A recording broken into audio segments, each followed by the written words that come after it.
Hola, soy Francisco González Castilla y esto es un vídeo más del Derecho Mercantil sin clases. En esta ocasión vamos a dar algunas nociones sobre la segunda parte de la lección sexta dedicada a las condiciones generales de la contratación. Yo creo que es un tema que a todos nos atañe porque hoy en día la contratación no se entiende sin los contratos de adhesión, sin esos contratos de letra pequeña que nadie lee y todos firmamos.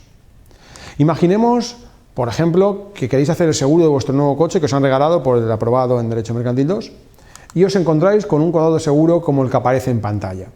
Bueno, hay unas condiciones particulares y luego siempre tenemos una eterna letra pequeña, por ejemplo, un apartado de cláusulas limitativas, véase la ley de contrato de seguro, donde encontramos, por ejemplo, que quedan excluidos ciertos daños si el vehículo es conducido por persona menor de 26 años, salvo que aparezca expresamente designado como conductor en las condiciones particulares. Ahora bien, aun en ese caso, en caso de estar declarado el conductor menor de 26 años, solo quedará cubierto si el siniestro no ocurre entre la 1 de la mañana y las 6 de la mañana, siempre que su tasa de alcoholemia no sea positiva, cualquiera que sea la graduación. Es decir, aunque sea una graduación que respete los umbrales de sanción administrativa, de multa. Primer tema, no lo enseñéis a vuestros padres, lógicamente se acabó que os dejen el coche para salir por la noche. Segunda cuestión, más jurídica, estas condiciones me vinculan sea cual sea su contenido. Yo, por ejemplo, hace unos años, cuando aún había billetes en papel, viajé al aeropuerto de Viru Viru, buscar en Wikipedia, y en un retraso de aeropuerto me puse a leer esto que aparece aquí como condiciones particulares, y me encontré con que se decía que las horas indicadas en los horarios o en cualquier otra parte no se garantizan ni forman parte de este contrato. En caso de necesidad y sin previo aviso, el transportista, la compañía aérea, puede hacerse sustituir por otros transportistas, utilizar otros aviones y modificar o suprimir escalas previstas en el billete. Los horarios están sujetos a modificación sin previo aviso. El transportista no asume la responsabilidad de garantizar los enlaces. Vamos a ver, que pagar yo había pagado, pero podía ir en una compañía distinta, acabar en un sitio distinto, en un horario distinto que no me permitiera enlazar con los vuelos que la propia compañía me había vendido. Vamos a ver, ¿esto me vincula? ¿Me vincula por qué razón? ¿Yo he prestado mi consentimiento? ¿No es un tema de consentimiento? ¿Me vincula cualquiera que sea el contenido de estas condiciones generales? En su caso, ¿cómo puedo impugnarlas? Pues bien, de todo esto vamos a hablar en unos minutos. Lo primero que habría que hacer es definir qué es una condición general, todos más o menos lo tenemos en mente, pero técnicamente hay que ir al artículo 1 de la ley de 1998 que regula las condiciones generales de la contratación. Si veis el artículo 1 veréis que hay tres requisitos: que sea una condición predispuesta, es decir, redactada antes de hacer el contrato; en segundo lugar, que sea impuesta. Por cierto, no es necesario que os hayáis resistido a que se os aplique la condición, se supone que está impuesta cuando tú, para celebrar ese contrato, necesariamente tienes que asumir esas condiciones.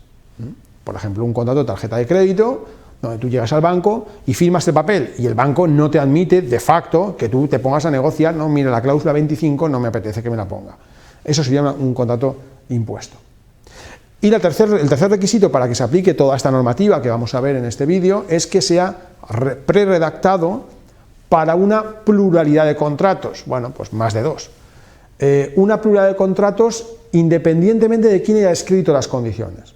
No es necesario que sea el empresario predisponente, porque puede ocurrir que haya cogido un formulario o que pertenezca, yo qué sé, a una sociedad de leasing que pertenece a la Asociación Española de Leasing, y la Asociación Española de Leasing promueve, tiene allí unos abogados que están en nómina, y promueve un formulario tipo de contrato. Bien, ese contrato lo utiliza un empresario, pero no lo ha redactado él. A pesar de que no lo redacte, se le aplicaría esta normativa.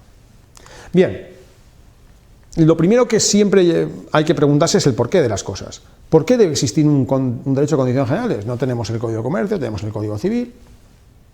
El Código Civil contiene muchas normas amplias de protección, 1256, el cumplimiento del contrato no puede dejarse al arbitrio de una de las partes contratantes, 1258, los contratos no solamente obligan a lo estrictamente pactado, sino a todas las consecuencias que sean conformes a la buena fe, etc. ¿No es suficiente? Bien, como veréis al estudiar los manuales, hay diferentes argumentos que justifican que exista un derecho de condiciones generales. Básicamente, en primer lugar, tiene que haber claramente unas normas de seguridad jurídica, unas normas que nos digan que las cláusulas sean claras, que las conozca el adherente, que se pueda entregar, que tenga derecho a una copia del contrato. Hablando de seguro, en mi primer seguro de coche, yo lo firmé enfrente del Corte Inglés y firmé la póliza con el local allí y me dijo la señorita, bueno, ya recibí las condiciones en casa. Al cabo de 15 días recibí por correo, mayor que es uno, un libro gordo que se titulaba Condiciones generales del seguro de la compañía tal. Bueno, esto que supone que yo he prestado mi consentimiento sin conocer las condiciones. Todo esto tenía que dejarse claro. Pero además, en segundo lugar, es necesario que, además de esas normas de seguridad, se fiscalice el contenido de las condiciones generales y no se pretenda, aprovechando que son racionales, que son eficientes económicamente, porque es lógico que hoy en día en la contratación masificada no podemos negociar cada contrato de forma aislada. Bueno, aprovechando todas esas eficiencias, además el empresario pretenda imponer condiciones que se tilden de abusivas. Bien, pues esto es un poco lo que hace referencia a la justificación. Ojo, como estudiantes siempre tenemos tendencia a olvidarnos del principio de autonomía de la voluntad, de la libertad contractual. A través de estas normas lo que no podemos hacer es que el juez sustituya la voluntad de las partes. Luego siempre hay un respeto al principio de autonomía de la voluntad. Os pondré un ejemplo. Si a mí me gustaran mucho las fallas y quisiera alquilar un balcón en la Plaza de la Reina de Valencia para ver desfilar las procesiones de las fallas, de la ofrenda, y me cobrara un señor por estar en ese balcón 2.500 euros, tú me dirías, menudo negocio has hecho. Pero no podrías decir que es abusivo desde el punto de vista del derecho de condiciones generales. Yo he querido pagar ese precio porque para mí era valioso estar en ese balcón. Luego, el concepto de abusivo hay que tenerlo en cuenta que desde el punto de vista jurídico no es que el juez sustituya lo que considero caro. El precio y la cosa se supone que son elementos que en la negociación el adherente las ha considerado perfectamente claras. Si yo voy a un banco, pido un préstamo hipotecario y me dice que me van a cobrar por el préstamo de 200.000 euros Euribor más 1,5, bueno, pues eso ni es caro ni es barato, es lo que ha sido una negociación y eso no es sujeto al derecho de condiciones generales de los contratos. Ahora bien, si en el contrato se dice que el banco podrá modificar libremente el tipo, cosa que no creo que suceda hoy en día, pero se dice, por ejemplo, que en el caso de que el Euribor no sea exacto, va a haber un redondeo al alza de 1/4 de punto del tipo de interés, bueno, entonces eso ya podré decir que eso es abusivo porque es una cláusula que desequilibra las obligaciones de las partes del contrato en esas condiciones generales. Bien, estos principios se trasladan a la Ley 7/1998 de condiciones generales que vamos a mencionar.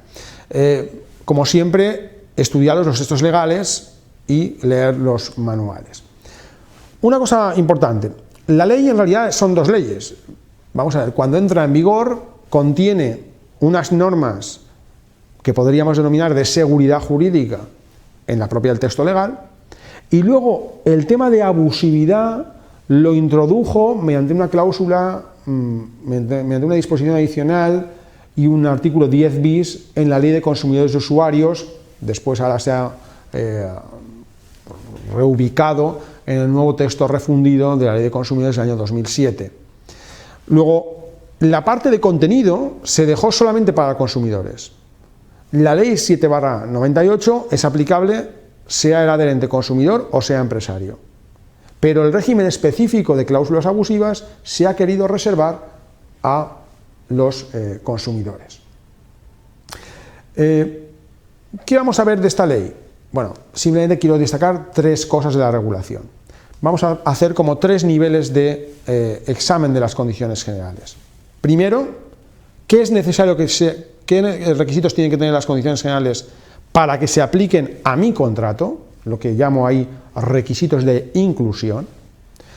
Segundo, una vez están incluidas, ¿cómo deben interpretarse? Normas de interpretación.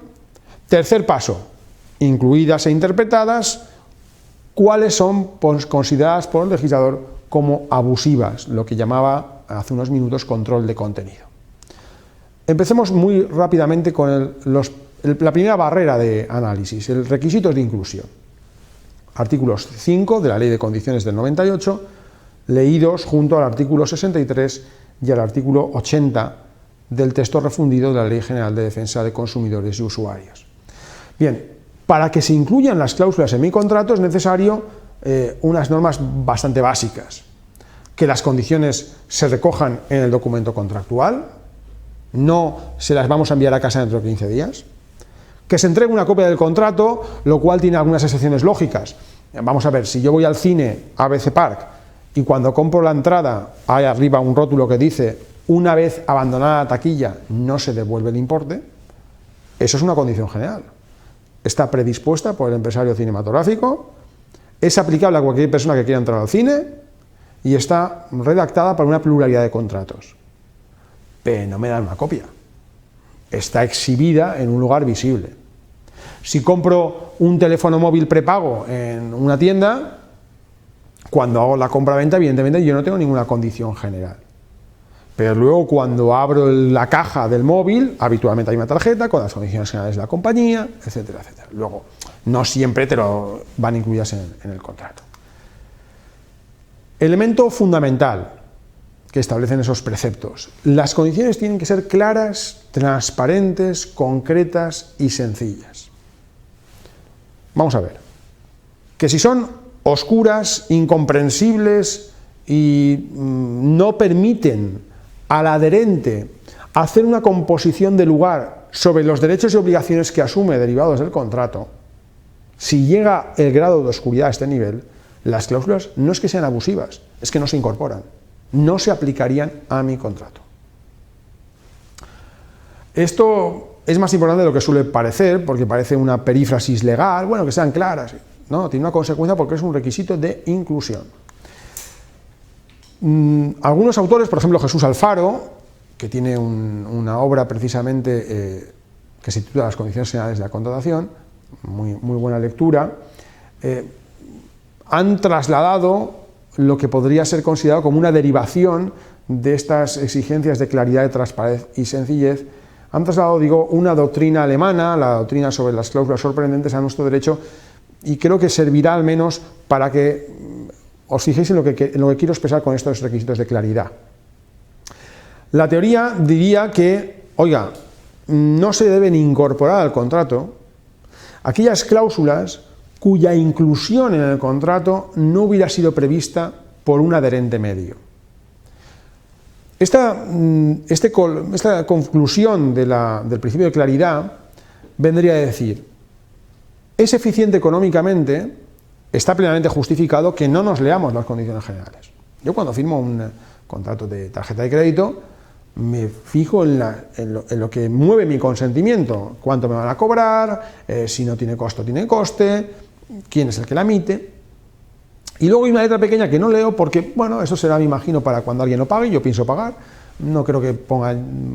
Y es ineficiente ponerse a leer, espera un momentito que tengo una hora para leerme las condiciones generales. Luego, si en la práctica todos firmamos sin leer, debería estimarse que no se incluye en el contrato aquello que ningún contratante racional hubiera pensado encontrar en ese contrato.